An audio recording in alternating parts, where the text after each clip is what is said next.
Alright, I've almost got all the bottles cleaned up and shown on video. One more bucket after these.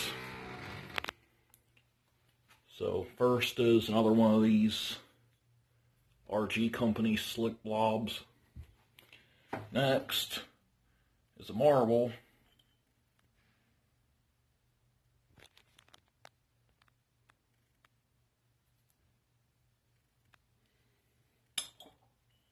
This blob here is slick, but I don't see any manufacturing marks on it. So I don't know anything about this one.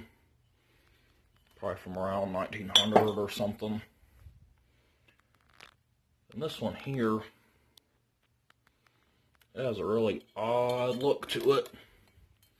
I think it's a whiskey, but it doesn't have any seams on it at all. And it has this really interesting looking base here. And of course it has a chip right in the middle of it too. I don't know if that's a smoothed out pommel mark or what that is. Of course that chip almost runs it, but still a really unique bottle. I guess that's what they call free blown. I don't know if that could be a barber bottle or a back bar bottle or something else. But I don't know, I'll just guess whiskey. It's one of a kind bottle, that's for sure. I'll move that marble. Show you this embossed Cincinnati Brewing quart.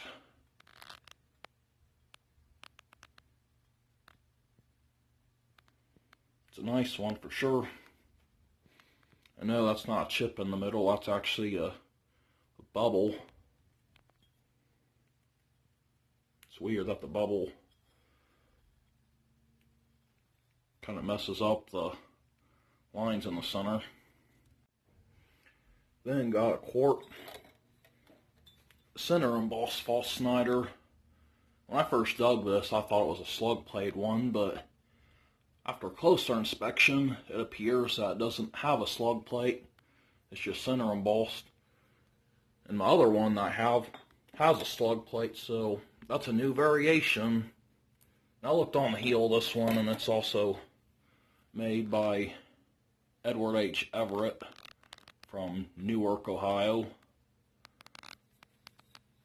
As was my other one, but still a different variant. And I don't know why I find so many false Snyders here, but these next 1, 2, 3, 4, 5, 6 are all false Snyders. Even this one might be a labeled one, who knows? Or even this one might have been a labeled false Snyder. Anyway, the first two are crown tops. I'll go ahead and pick this one up since it's the one that doesn't have a bunch of dirt in it still. I don't see any manufacturing mark on this one, so I don't know. Maybe this one has one. Not seeing any. And there's this one here.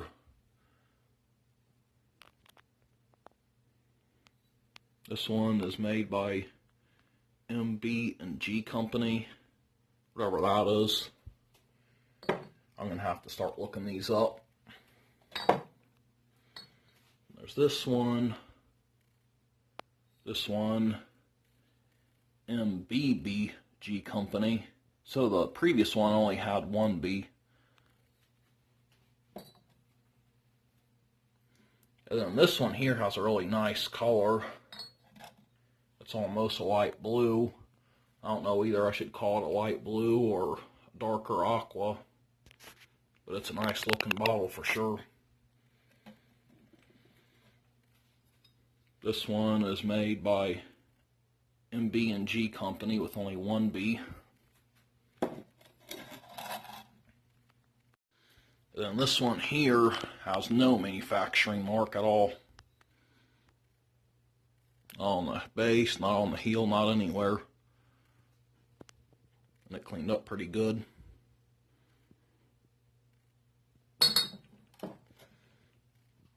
Then this here actually has an applied Baltimore loop top.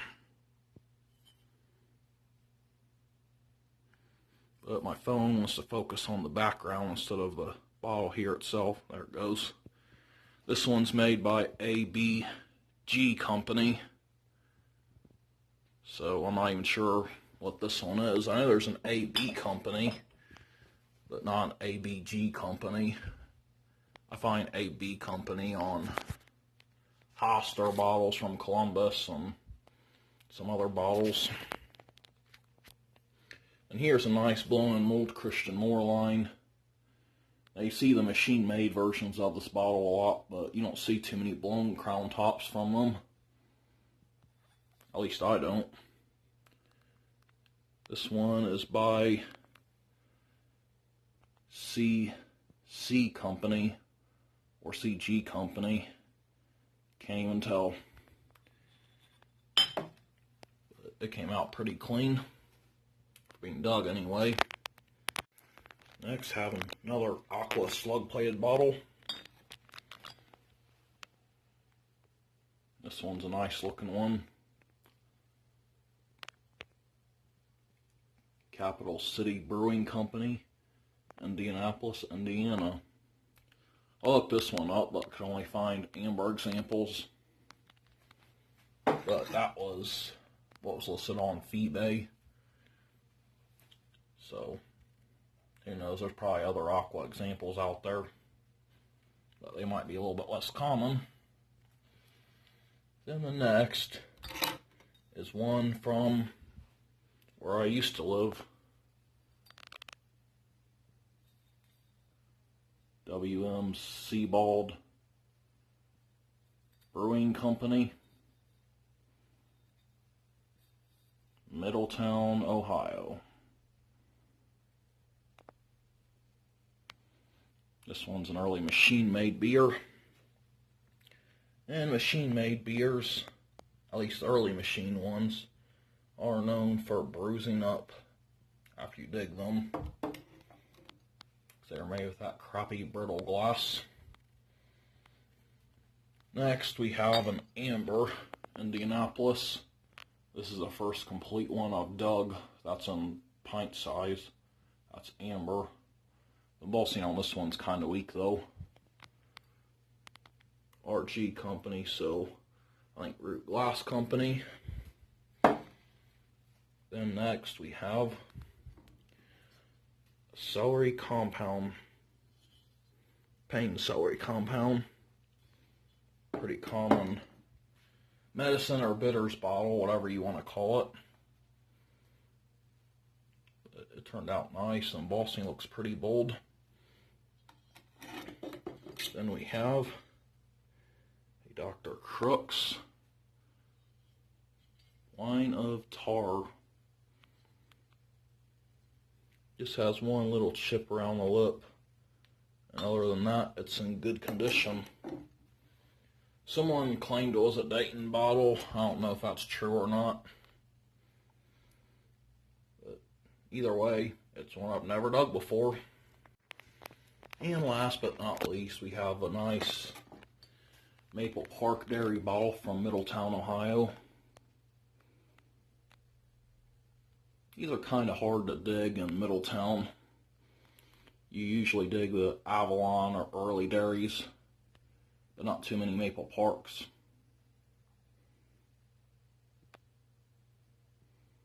Embossing is bold and nice looking. And it did have a bunch of condition issues I discovered when I pulled it out.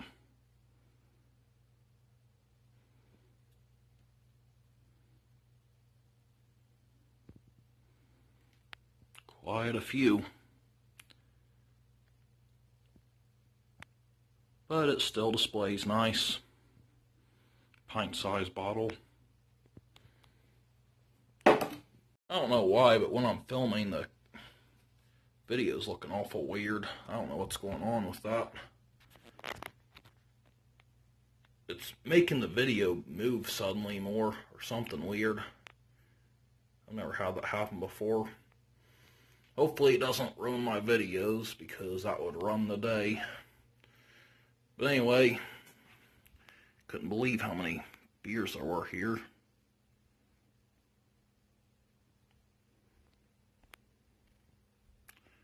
Well, I'll go ahead and see if I can put these bids together, and I'll go ahead and get started on my last bucket later.